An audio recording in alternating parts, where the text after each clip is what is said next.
말씀 듣겠습니다. 갈라디아서 6장 11절에서 18절 오늘 본문으로 거짓 그리스도인과 참 그리스도인이라는 제목으로 하나님의 말씀 나누겠습니다.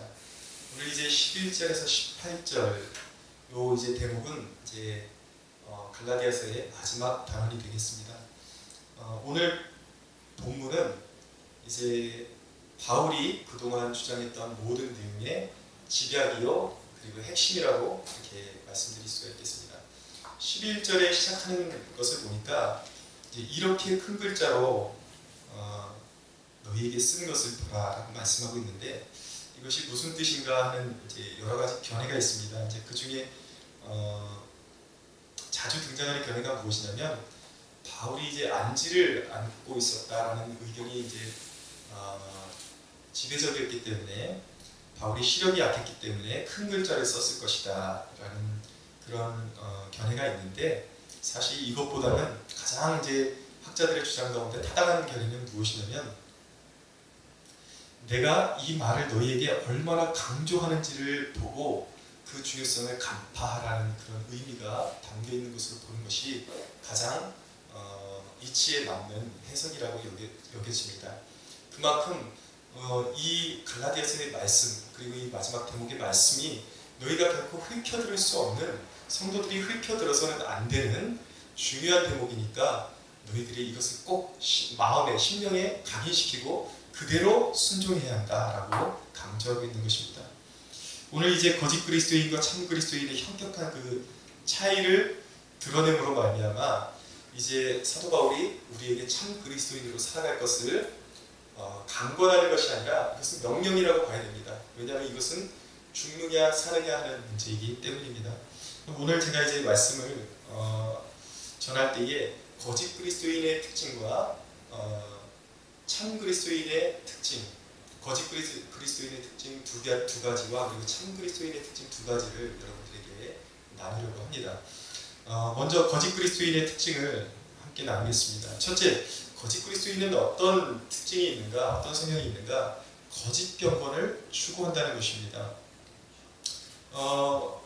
갈라디아 교회에 침투했던 거짓 복음을 퍼뜨렸던 사람들의 특징이 무엇이었냐면 12절에 보니까 무릇 육체의 모양을 내려하는 자들이라고 말씀하고 있습니다. 육체를 자랑하는 자들이에요. 거짓 그리스도인의 특징은 무엇이냐면 경건한 모양을 외적으로 만들어서 그것으로 자신이 그리스도인이라고 그렇게 주장하는 사람인 것입니다. 이 바울의 대적자들, 거짓 복음을 전하던 사람들은 한결같이 예수님의 복음만으로는 구원받을 수 없고 할례를 동시에 받아야, 율법을 지켜야 구원에 이를 수 있다고 그렇게 거짓된 복음을 퍼뜨렸습니다. 거짓 그리스도인의 특징이 바로 이런 것입니다. 그들의 특징은 항상 내면의 변화보다 외면적인 것으로 자신을 신앙인으로 간주하려는 그러한 모습이 있다라는 것입니다. 사람들이 큰 오해가 있어요. 무엇이냐면 경건한 종교의식에 참여함으로 기독교인이 될 수 있다고 생각하는 것입니다.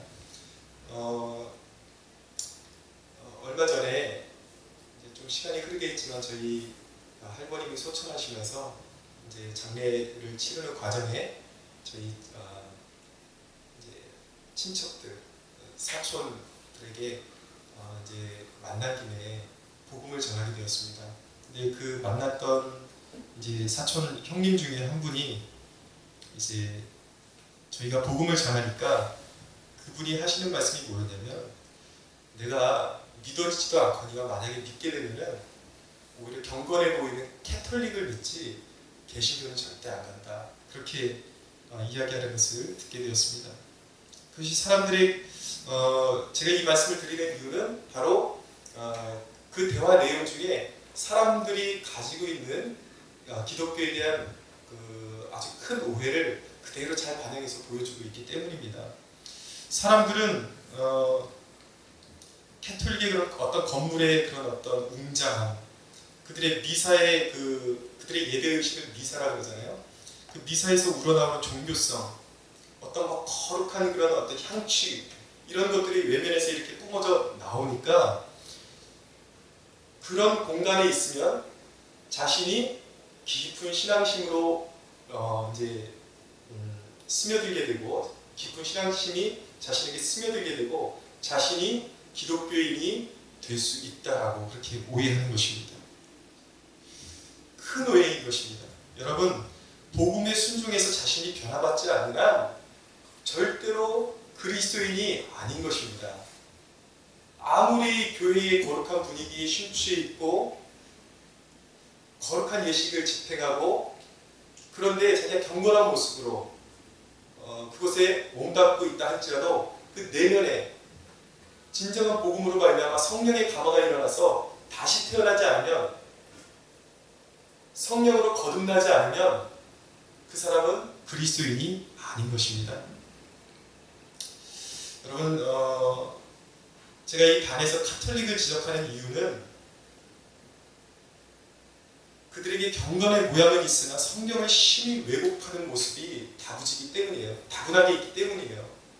대표적으로 그들에게는 어떤 오류가 있냐면 천국과 지옥 외에 연옥이라는 것이 있다고 합니다.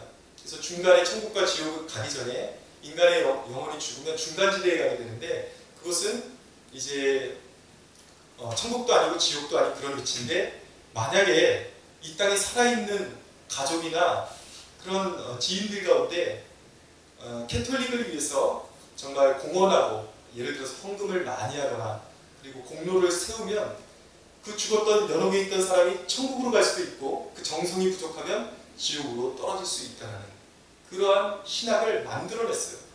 그런데 그 성경 어디에도 그런 말씀은 나오지 않습니다. 완전히 왜곡되는 것이죠. 또 한 가지, 그들은 1950년도에 한 가지 중요한 허황된 교리를 만들어냈는데, 그것이 무엇이냐면 마리아가 무죄하고 무음한 것을 인정받아서 예수님처럼 하늘로 승천했다고 마리아 승천설을 그들은 주장하고 있습니다. 그래서 말은 아니라 그러는데 이렇게 캐톨릭 신도들하고 얘기를 나눠보면 자기는 마리아를 숭배하는 것이 아니라 그러는데, 분명한 것은 마리아의 이름을 통해서 기도를 하고 뿐만 아니라 이 땅에 살았던 성인들의 이름으로 그들은 기도를 합니다. 성인들이 자신들의 중보자가 되어줄 수 있다고 해서, 그래서 이제 제가 이전에 이제 미린의 성지라고 카톨릭에서 굉장히 그 이름 있는 성지가 있는데 제가 거기에 깜짝 놀랐습니다. 왜 놀랐는가?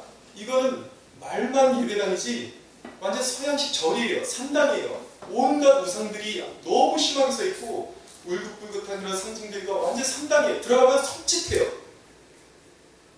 그리고 그 예배당의 앞에 김대건 신부의 뼈를 갖다가 이렇게 갖다 놓고, 어떻게 말씀이 선포되는 그 앞 재단에다가 사람 뼈를 갖다 놓고 예배를 할 수 있냐는 것이죠.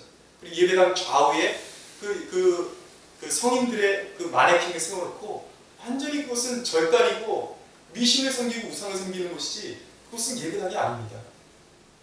겉은 어떻게 보면 굉장한 경건한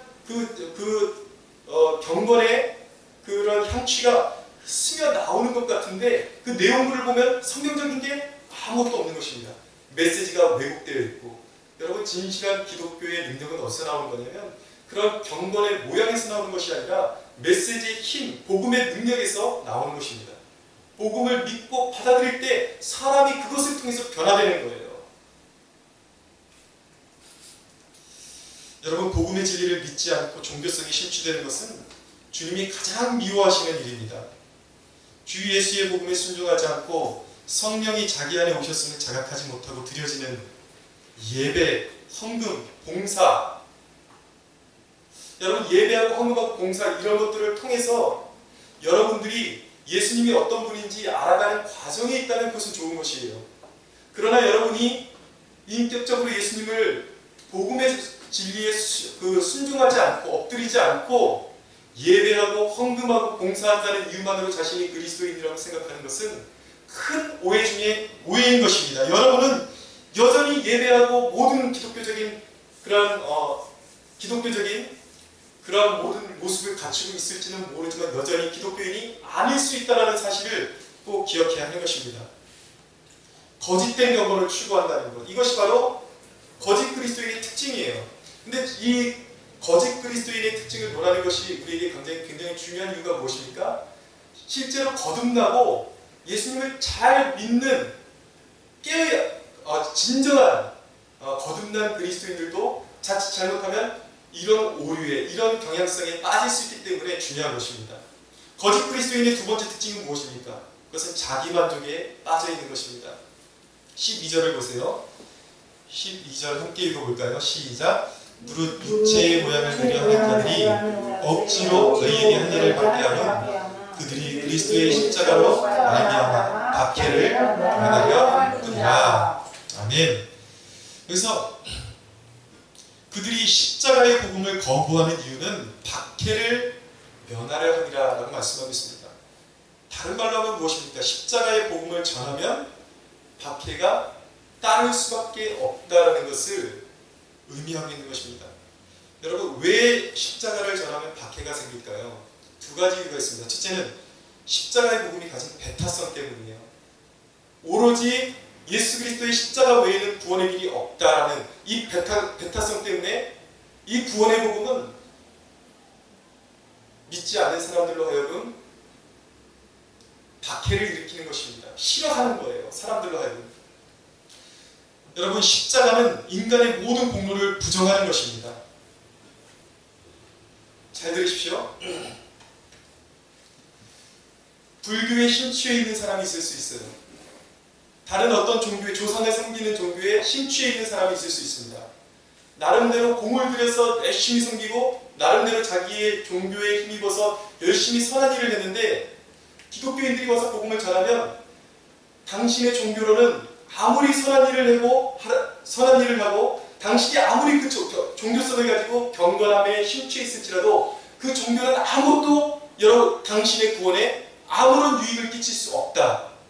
당신의 선행은 오히려 하나님을 떠나서 당신의 잘남으로 당신의 선행을 고집하는 것은 오히려 하나님께 더욱더 큰 진노를 살 수 있다는 것이 기독교의 핵심적인 메시지예요.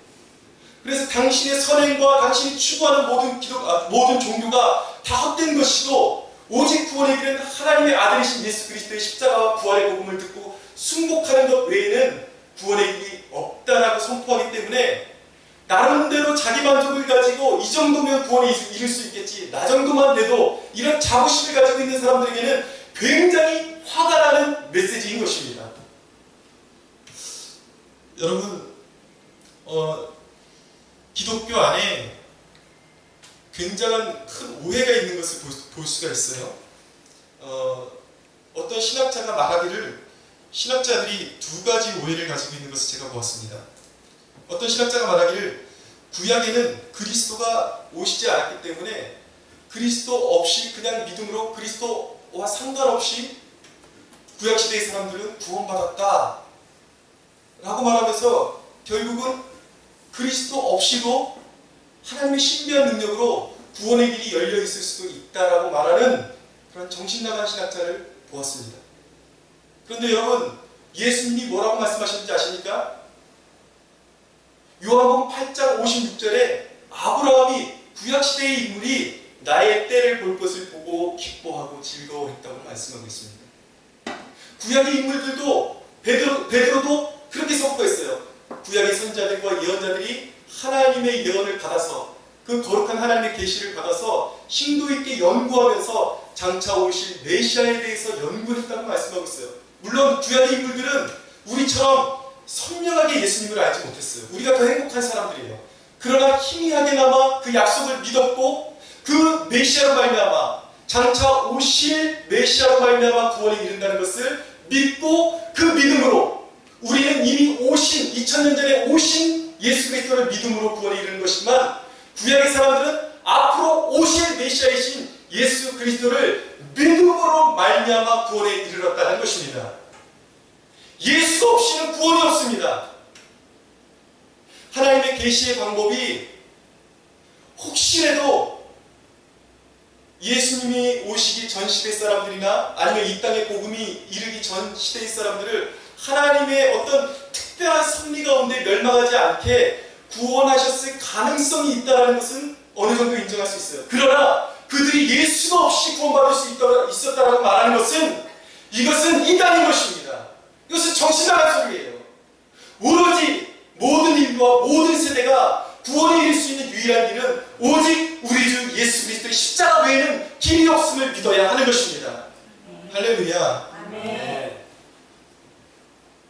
이 신학자들의 오해 또 한 가지가 무엇이냐면, 두 번째 오해가 무엇이냐면, 각자의 종교가 나름대로 어떤 선행을 추구한다라는 거예요.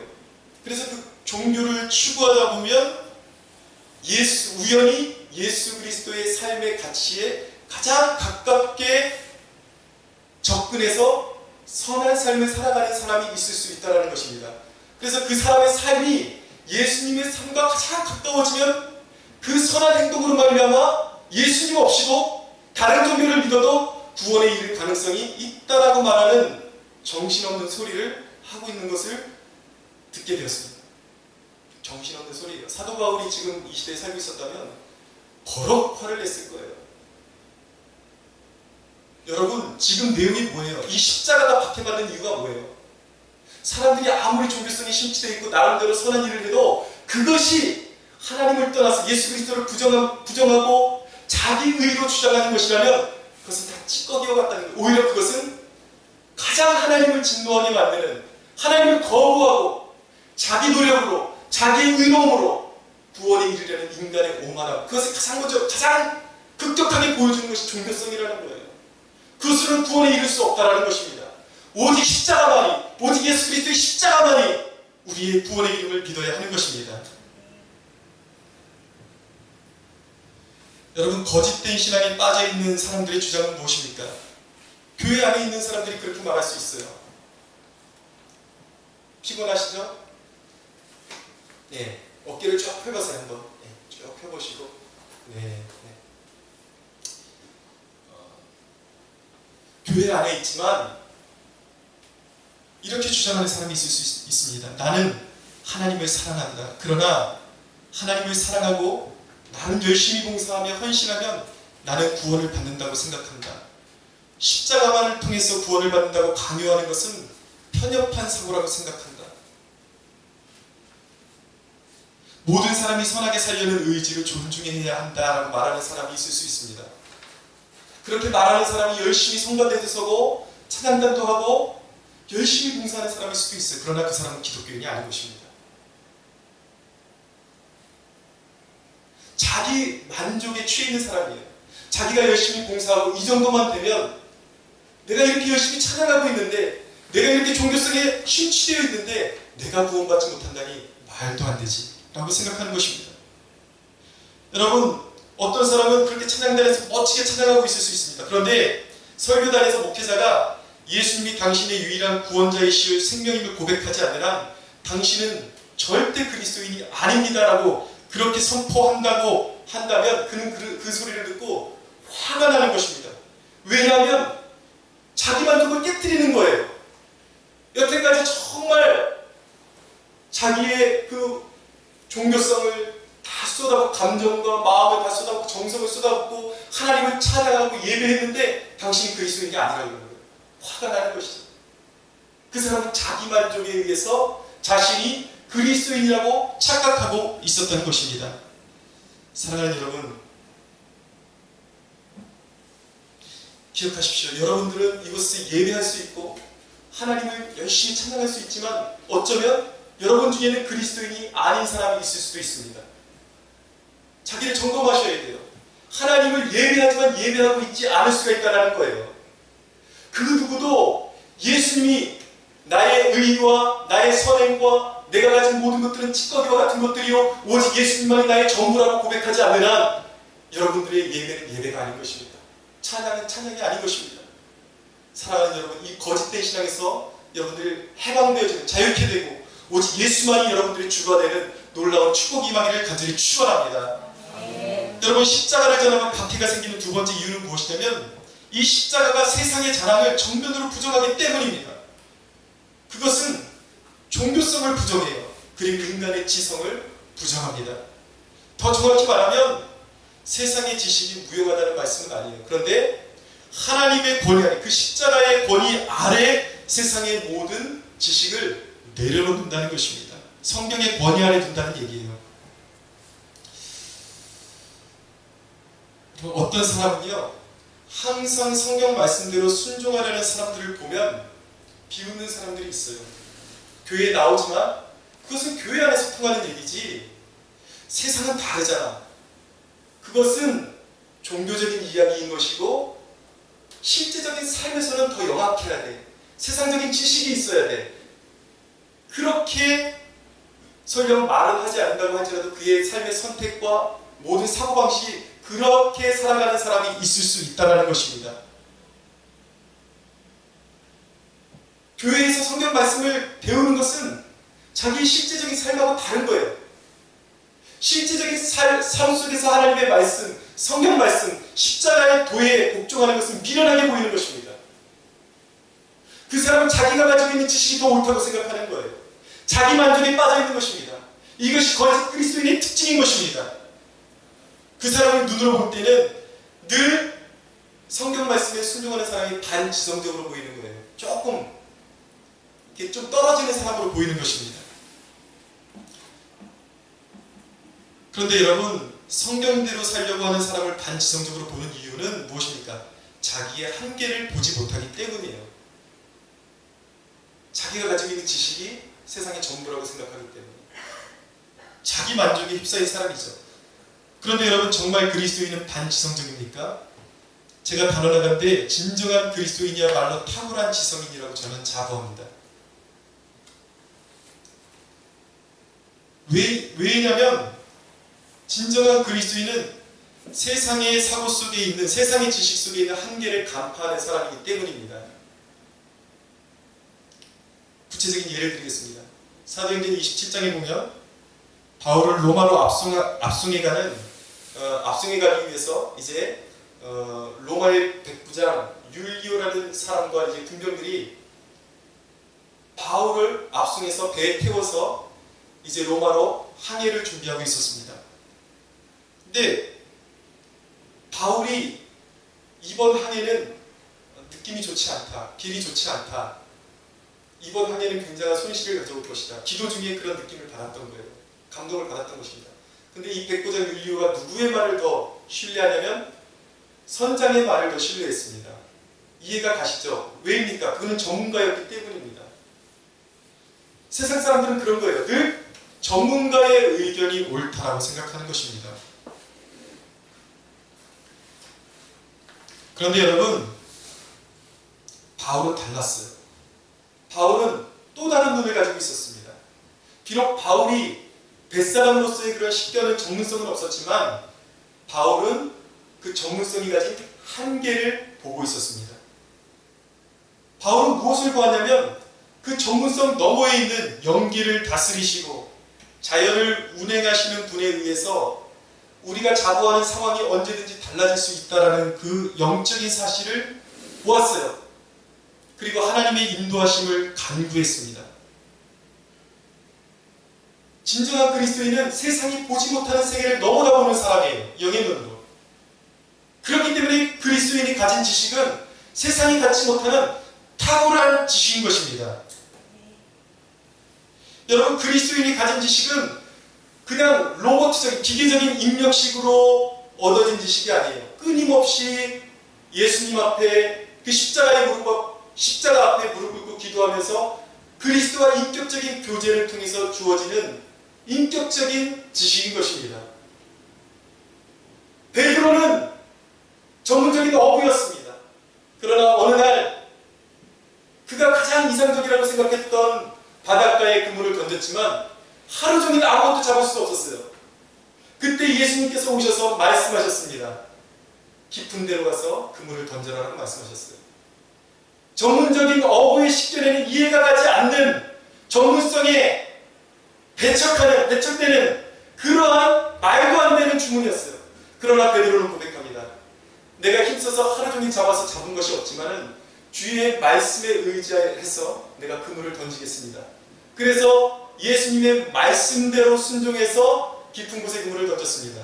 어떤 결과가 일어나는가? 그물이 찢어지도록 그물이 터지도록 물고기가 잡혀서 올라왔습니다. 바로 이것입니다. 어부로서의 전문적인 식견은 베드로가 탁월합니다. 그러나 인간의 탁월함, 인간의 전문성은 언제든지 실패할 수가 있어요.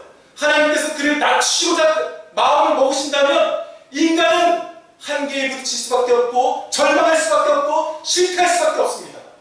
그러나 예수님의 말씀은 인간의 지식을 초월하는 것입니다. 그 말씀에 순종했을 때에 베드로는 큰 성공을 거둘 수가 있었습니다. 그 물이 찢어지도록 물고기를 거두어 들일 수가 있었습니다. 사랑하는 여러분, 하나님의 말씀 십자가의 도는 세상의 지식을 초월하는 은혜의 말씀이요 능력의 말씀인 줄로 믿으시기 바랍니다. 그렇기 때문에 그런 의미에서 어쩌면은 아무것도 배우지 못한 할머니가 석사학위, 박사학위를 가진 세상에서 잘난 사람보다 인생의 재난을 만났을 때에 그것을 대처하는 지혜가 훨씬 탁월할 수가 있어요. 왜인가? 아무리 학벌이 탁월해도 하나님께서 작정하신 인생의 재난 앞에서 속수무책이에요. 일본을 보십시오. 세계에서 가장 과학이 발달한 나라인데 쓰나미가 한번 오니까 그들이 그 과학으로 대처할 수 있는 방법이 있었습니까? 마치 우리 인생이 그런 것입니다. 아무리 인생에 우리가 좋은 학벌을 가지고 좋은 스펙을 가지고 좋은 인생의 배경을 가지고 있다고 할지라도 인간의 힘으로 해결할 수 없는 재난이 올 때에 그 지식으로 해결할 수 있는 것이 아무것도 없는 거예요. 그러나 진정한 그리스도인은 그 재난 앞에서 무엇을 해야 할지를 알고 있는 사람이 바로 그리스도인인 것입니다. 할렐루야. 여러분, 진정으로 여러분들이 그런 정말 세상의 지식을 초월하는 탁월한 지식을 얻는 그리스도인이 되기 위해서 여러분들이 그냥 넉넉히 있으면 그런 그리스도인이 되는 것이 아닙니다. 성경을 읽으셔야 돼요. 그래서 하나님께서 모든 상황 가운데 어떻게 역사하시는지, 하나님이 어떻게 일하시는지를 간파하고 있어야 하는 것입니다. 그래야 세상보다 탁월한 지식을 여러분들이 캐낼 수 있는 거예요. 성경은 보화인 것입니다. 능력인 것입니다. 캐내면 놀라운 것이 이곳서 일어나는 것입니다. 여러분, 시간 나실 때 시간 헛되이 사용하지 마십시오. 성경을 읽으시고 경건서적을 읽으십시오. 여러분, 경건서적이 가져다주는 또 놀라운 유익이 있습니다. 경건서적은요, 또 성경과 다른 그런 은혜를 우리에게 선사하는 것입니다. 왜입니까? 그것은 이미 성경의 말씀대로 인생의 모든 풍랑과 역경을 지나와봤던 사람들이 자신들의 그 경험을 가지고 신앙을 고백하는 책들이기 때문에 그런 책들을 잘 읽으면 우리 인생의 역경과 고난이 올 때 우리가 어떻게 대처해야 되고 어떤 믿음을 가져야 되는지 우리는 그러한 노하우와 지혜를 배울 수 있게 되는 것입니다. 사랑하는 여러분, 책을 읽는 습관을 들이게 되기를 간절히 소원합니다. 그래서 바울은 예수님을 만나고 나니까 그는 최고의 엘리트였음에도 불구하고 내가 이 모든 것을 배설물로 여긴다고 그렇게 고백할 수가 있었습니다. 여러분, 기억하십시오. 자기만족으로 차서 십자가의 능력을 부인하는 사람, 자기의 지식과 자기의 경험과 이 모든 것들을 십자가 아래 내려놓지 못하는 자기만족에 취해 있는 사람은 진정한 그리스도인이라고 부를 수 없는 것입니다. 이것이 바로 거짓된 그리스도인의 두 가지 특징이었어요. 한 가지는 무엇이었습니까? 거짓된 경건에 빠져있는 사람들. 또 한 가지는 자기만족에 빠져있는 사람들. 이것이 바로 거짓된 그리스도인의 특징인 것입니다. 나가서 이제 참 그리스도인의 특징 두 가지를 살펴볼 텐데, 첫째, 그에게는 십자가 외에 자랑할 것이 없는 사람입니다. 14절 볼게요.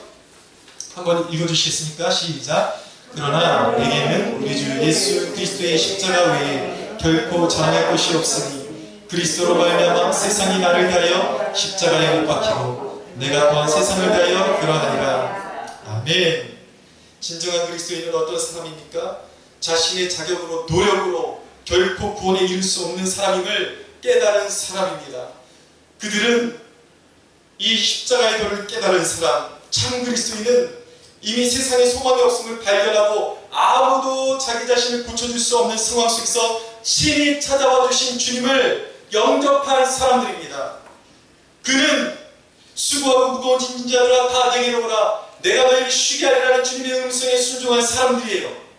그는 나를 믿는 자는 죽어도 살 것이라고 말씀하신 주님의 음성을 듣고 주님을 영접한 사람인 것입니다. 내가 곧 길이요 진리요 생명이라고 말씀하시는 주님의 음성을 듣고 주님을 인생의 구주로 영접한 사람인 것입니다. 여러분, 그 사람, 참된 그리스도인은 그 십자가 앞에서 나의 자랑이 얼마나 분토와 같은 것인지를 깨닫고 얼마나 험한 것인지를 깨닫고 죄며 사는 삶이 얼마나 비참한 것인지를 깨달은 사람이 참 그리스도인인 것입니다. 그가 봉사하는 이유, 예배하는 이유, 순종하는 이유는 무엇입니까? 그것을 통해서 그리스도인이 되기 위해서가 아니라 내가 봉사하고 예배하고 내가 헌신함으로 말미암아 그것 때문에 그리스도인이 되기 위해서 그런 봉사를 하는 것이 아니라 거꾸로 나 같은 죄인을 위해서 십자가를 지시고 피 흘려주신 그 사랑 때문에 예배하고 봉사하고 헌신하는 사람, 그 사랑으로 인해서 그 사랑의 힘에 겨워서 그 사랑으로 인해서 예배하는 사람, 그 사람이 참된 그리스도인임을 믿으시기 바랍니다. 그렇기 때문에 진정으로 그리스도만이 내 자랑이 된 사람, 그 사람은 여러분들 봉사 좀 하고 의시되지 마십시오. 나 정도만 봉사하라 그래. 아니에요, 여러분. 봉사를 많이 한다는 것은 내가 잘난 것이 아니라 오히려 내가 깨닫고 보니까 내가 받은 사랑이 그만큼 크다라는 것을 깨달은 사람이 봉사를 많이 하는 것입니다. 하나님의 사랑의 표현이에요. 자랑거리가 하는 것입니다. 진정한 그리스도인은 내 목숨까지 주님께 드린다고 해도 자랑할 것이 결코 없는 것입니다. 주님은 나를 위해서 십자가를 지셨기 때문입니다. 그냥 인간의 죽음과는 비교할 수도 없는 사랑이기 때문입니다. 그분은 하나님이십니다. 매이는 것이 없이 온 땅과 우주와 만물이 그분의 말씀으로 지어졌습니다. 무엇이 부족합니까? 그분은 하나님이셨습니다. 나의 죄를 대신 지시기 위해서 육체를 입으시고 이 땅에 죄인의 모습으로 이 땅에 그분이 오셨습니다. 그런데 어떻게 우리가 목숨을 내어드린다 할지라도 주님 앞에서 자랑할 것이 있겠습니까? 여러분, 우리는 구주의 십자가 외에 자랑할 것이 없는 사람들임을 믿으시기 바랍니다. 참 그리스도인의 두 번째 특징은 이것입니다. 그에게는 우러나오는 경건이 있다는 것입니다. 여러분 14절 하반절을 한번 보겠습니다. 이렇게 말씀하고 있습니다. 그리스도로 말미암아 세상이 나를 대하여 십자가에 못 박히고 내가 또한 세상을 대하여 그러하니라 라고 말씀하고 있습니다. 자, 이 말씀이야말로 그리스도인이 왜 거룩할 수밖에 없고 거룩한 삶을 추구할 수밖에 없는지를 분명하게 보여주고 있는 것입니다. 자, 여러분 제가 잘 설명드릴 테니까 여기를 한번 주목해 보시기 바랍니다. 지금 예수 믿는 그리스도인들의 영적인 상태가 어떻게 되어 있냐면 세상이 나를 대하여 십자가에 못 박혀 있대요. 세상의 모든 죄악과 세상의 쾌락과 이 모든 것이 나를 대하여, 나를 마주하고 십자가에 못 박혀 있는 거예요.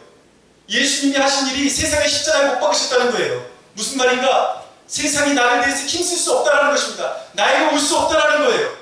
세상이 십자가에 못 박혔습니다. 나랑 상관없는 거예요. 반대로 나는 세상을 대하여 십자가에 못 박혔다고 말씀하겠습니다. 내가 그리스도와 함께 십자가의 죽음으로 말미암아 세상이 나를 유혹한다고 할지라도 나는 십자가에 못 박혀 있는 거예요. 세상으로 갈 수 없습니다. 건너갈 수 없어요. 신분이 바뀌었어요.